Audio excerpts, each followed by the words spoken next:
Here's the top 5 secret যা আপনি না জানলে কখনোই ক্লায়েন্ট পাবেন না। যদি আপনি একজন ফ্রিল্যান্সার হয়ে থাকেন, ডিজিটাল মার্কেটার, গ্রাফিক ডিজাইনার অথবা যেকোনো নিশে যদি কাজ করে থাকেন, আজকের ভিডিওটা আপনার জন্য। আপনি স্কিল শিখেছেন কিন্তু কাজ পাচ্ছেন না। এর ১ম কারণ আপনি এখনো নিজেই জানেন না যে আপনি কোন স্কিল নিয়ে কাজ করবেন। আপনার স্পেসিফিক নিশটা কি? আপনি ভাবছেন ক্লায়েন্ট আসবে আর কাজ করব। But the thing is bro, আপনাকে ফার্স্ট অফ অল চুজ করতে হবে যে আপনি কোন স্কিল নিয়ে কাজ করতে চান। আপনি আসলে কি স্কিল মানুষকে সার্ভ করবেন? আপনি কি সার্ভিস দিবেন? এইটাকে আপনাকে আইডেন্টিফাই করতে হবে। অনেকে দেখা যায় আমরা গ্রাফিক ডিজাইন নিয়ে কাজ করি, ডিজিটাল মার্কেটিং নিয়ে কাজ করি, ওয়েব ডেভেলপমেন্ট নিয়ে কাজ করি। একজন মানুষ সবকিছু করতে চায়, যা সফলতার পথকে বাধাগ্রস্ত করে। তাই আমরা চেষ্টা করব ফার্স্ট অফ অল যেকোনো একটা স্পেসিফিক স্কিলকে চুজ করা। দেন আমরা কোন ক্লায়েন্টের সাথে কাজ করব, কোন ধরনের, কোন ইন্ডাস্ট্রি হতে পারে সেটা ক্লোথিং, হতে পারে সেটা ট্রাভেল এজেন্সি, হতে পারে সেটা বিভিন্ন টাইপের বিজনেস। সো আপনি কোন ধরনের ক্লায়েন্টের সাথে কাজ করতে চান সেই নিশটাকে সিলেকশন করা। নাম্বার 2, আপনার পোর্টফোলিও বিল্ড করা বা প্রুফ তৈরি করা। আপনি যে কাজ পারেন সেটা কেউ বিশ্বাস করবে না। কারণ আপনি একজন ফ্রিল্যান্সার বা আপনি একজন যেকোনো টাইপের ওয়ার্কার হতে পারেন। No problem. সো আপনি যে কাজ পারেন এইটা তো আসলে চোখে দেখা যায় না, রাইট? আপনার এই কাজটা তো ধরা যায় না। এটা তো কোনো পণ্য না। আপনার এটা হচ্ছে একটা স্কিল, এটা একটা সার্ভিস। সো আপনার সার্ভিসটাকে শোকেস করতে হবে খুব সুন্দর করে। হতে পারে আপনি আপনার ওয়েবসাইটের মাধ্যমে সুন্দর করে আপনার পোর্টফোলিওটা বিল্ড করলেন। হতে পারে আপনি অন্যান্য মাধ্যমে করতে পারেন। সো আপনার পোর্টফোলিওটা রেডি থাকা খুব বেশি গুরুত্বপূর্ণ। এছাড়া কিন্তু কখনোই কোনো ক্লায়েন্ট আপনাকে ট্রাস্টও করবে না এবং কাজও দিবে না। নাম্বার 3, পার্সোনাল ব্র্যান্ড তৈরি করা। আপনি যদি পার্সোনাল ব্র্যান্ডিং না করেন তাহলে আপনি এই ২০২৬ সালে এসে সবথেকে বেশি পিছিয়ে যাবেন। সো আমি আপনাকে বলব অবশ্যই আপনি পার্সোনাল ব্র্যান্ডিং করবেন। রেগুলার আপনার সোশ্যাল মিডিয়া অ্যাকাউন্ট গুলোতে পোস্টিং করবেন। আপনি কি কাজ পারেন তা মানুষকে জানাবেন। আপনি বিভিন্ন ইনসাইট শেয়ার করবেন।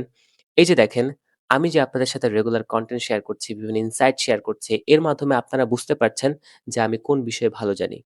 আমি যেই বিষয়ে আপনাদেরকে রেগুলার কনটেন্ট দিব, সেই বিষয়ে আপনাদের একটা ধারণা তৈরি হয়ে যাবে যে আমি এই বিষয়টাতে খুব বেশি জানি।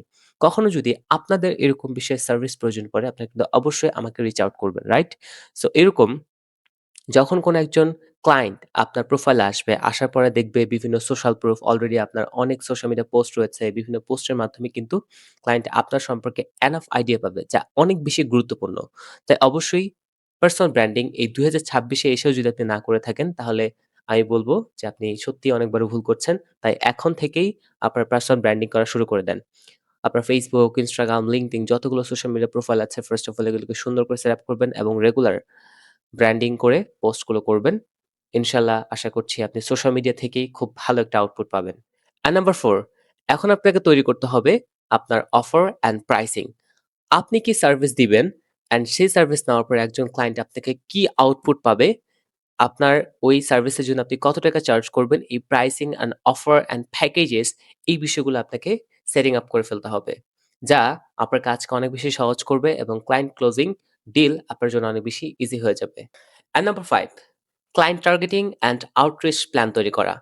আপনি কোন প্ল্যাটফর্মের থ্রুতে কোন ধরনের ক্লায়েন্টকে রিচ আউট করতে চান, হতে পারে সেটা Facebook, Instagram, LinkedIn, ইমেইল, কিভাবে কোন প্ল্যাটফর্মের থ্রুতে আপনি ক্লায়েন্টকে রিচ আউট করতে চান সেই টার্গেট করে ফেলা, সেই টার্গেটটাকে ঠিক করে ফেলা অ্যান্ড রেগুলার কতজন ক্লায়েন্টকে আপনি রিচ আউট করতে চান অ্যান্ড তাদেরকে আপনি অবশ্যই রিচ আউট করা শুরু করতে হবে। নয়তো কিন্তু আপনি কোনো ইনিশিয়াল রেজাল্ট দেখতে পাবেন না। ঠিক আছে? আপনি রিচ আউট করছেন, রিচ আউট করছেন। বাট সবথেকে বড় প্রবলেম যেটা আমি দেখি আমার অনেক পরিচিত যারা করে, সেটা হচ্ছে জাস্ট একটা জেনেরিক মেসেজ পাঠানো। ক্লায়েন্টকে যদি আপনি জেনেরিক মেসেজ পাঠান, কখনোই আপনি রেজাল্ট পাবেন না। সো ক্লায়েন্টকে আপনি অবশ্যই যখন মেসেজ পাঠাবেন, আপনার মেসেজের ভিতরে যেন একটা ট্রাস্ট থাকে, একটা কনফিডেন্স থাকে। সাধারণত সাধারণত আমরা যে ভুলটা করি, অনেকে দেখা যায় আমরা জাস্ট মেসেজ পাঠাই একটা জেনেরিক মেসেজ যেখানে কোনো বিশ্বাস থাকে না, ট্রাস্ট থাকে না। জাস্ট মনে হয় একটা সেলস পিচ। সো এগুলো কিন্তু কখনো কোনো ক্লায়েন্ট পছন্দ করে না। দেখা যায় তারা এটাতে বিরক্ত ফিল করে। সো আমরা চেষ্টা করব আমরা যখন কোনো মেসেজ পাঠাবো সেটাতে যেন একটা ট্রাস্ট থাকে। আর ক্লায়েন্ট আমাদের ট্রাস্ট করবে আমাদের মেসেজ দেখে, আমাদের প্রোফাইল দেখে। তাই প্রোফাইলটা সাজানো গুছানো থাকাটাও অত্যন্ত জরুরি। ঠিক আছে?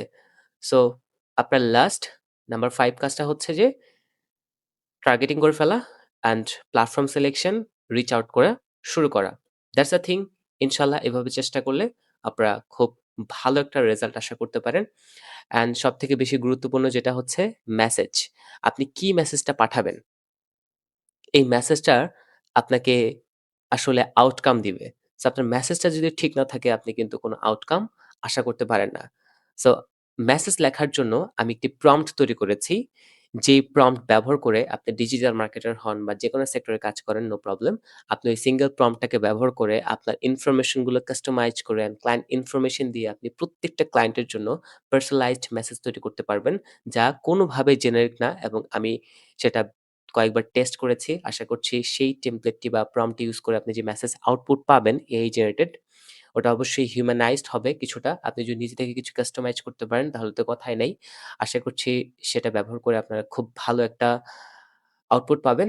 সো যাদের এই আউটরিচ মেসেজ রাইটিং যে প্রম্পট দরকার জাস্ট এই ভিডিওতে কমেন্ট করেন আউটরিচ আমি আপনাকে অবশ্যই ডিএম করে পাঠিয়ে দিব। অ্যান্ড হ্যাঁ, make sure you are following me and ইনশাআল্লাহ নেক্সট কি টাইপের ভিডিও চান, কোন বিষয়ে ভিডিও চান অবশ্যই এই ভিডিওতে কমেন্ট করবেন। খুব শীঘ্রই ভিডিও নিয়ে আসবো। Thank you.